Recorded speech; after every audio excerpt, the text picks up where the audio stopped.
Ya, memang sebagian warga masih ada yang kontra begitu ya dengan pelarangan untuk berziarah karena ziarah ini juga termasuk salah satu tradisi ketika menjelang Idul Fitri. Iya, tapi memang bisa menunggu sedikit begitu ya ketika nanti sudah diizinkan, Anda bisa berziarah, tetap menjalankan protokol kesehatan pastinya. Iya, ya. karena yang paling penting adalah itu ya, menjaga kesehatan seluruh keluarga kita. Nah, selain ziarah, yang juga jadi tradisi di Lebaran pastinya wisata.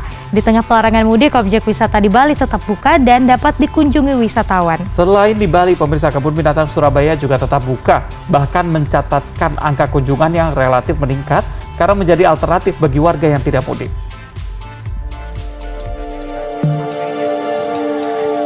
Larangan mudik dari tanggal 6 hingga 17 Mei mendatang membuat warga memilih bermain ke wisata lokal. Salah satunya di objek wisata budaya Taman Nusa Gianyar Bali. Di objek wisata ini selain disuguhkan pemandangan alam, juga menawarkan wisata edukasi. Lebih dari 60 arsitektur bangunan tradisional yang mewakili suku di tanah air dapat ditemukan di sini.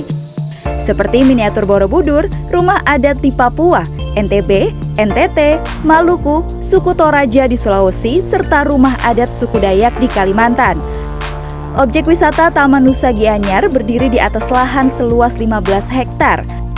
Objek wisata ini dibuka setiap hari dengan tiket masuk mulai dari Rp15.000 hingga Rp30.000 per orang. Sangat kecewa sih, biasanya kan rame gitu. Tapi karena musim corona seperti ini, mau gimana lagi, kita ikutinlah prokes yang ada dari pemerintah gitu aja. Sementara itu, petugas Kebun Binatang Surabaya terus-menerus memperingatkan pengunjung agar disiplin menjaga protokol kesehatan. Imbauan ini diberikan terutama di titik kerumunan dan pengunjung yang kedapatan tidak menggunakan masker dengan benar. Pada libur Lebaran tahun ini, jumlah pengunjung kebun binatang berusia 100 tahun itu mengalami tren peningkatan. Pada hari pertama Lebaran, jumlah pengunjung hampir 3.000 orang. Kemudian naik menjadi 3.500 di libur kedua Lebaran. Untuk mengantisipasi agar tidak menimbulkan kerumunan, pengelola membagi pintu masuk.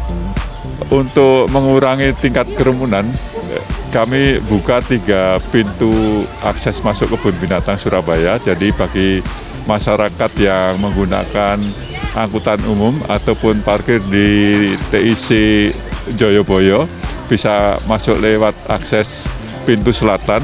Kemudian yang menggunakan mobil pribadi roda 2 bisa masuk lewat akses pintu masuk parkir dan juga pintu utama.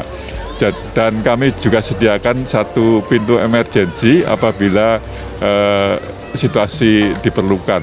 Untuk KBS, karena ini memang KBS mulai saya kecil ya, jadi satu-satunya yang di Surabaya ini untuk libur Lebaran ya yang paling terdekat kayaknya KBS yang terbaik lah. Saat ini Surabaya masih berada di zona oranye atau daerah dengan tingkat penularan sedang. Jadi, kebijakan pemerintah membuka lokasi wisata di masa pandemi yang belum terkendali, meskipun dengan argumen pengetatan protokol kesehatan, akan dibuktikan pada 2 pekan mendatang, sesuai masa inkubasi virus COVID-19. Tim Liputan, CNN Indonesia.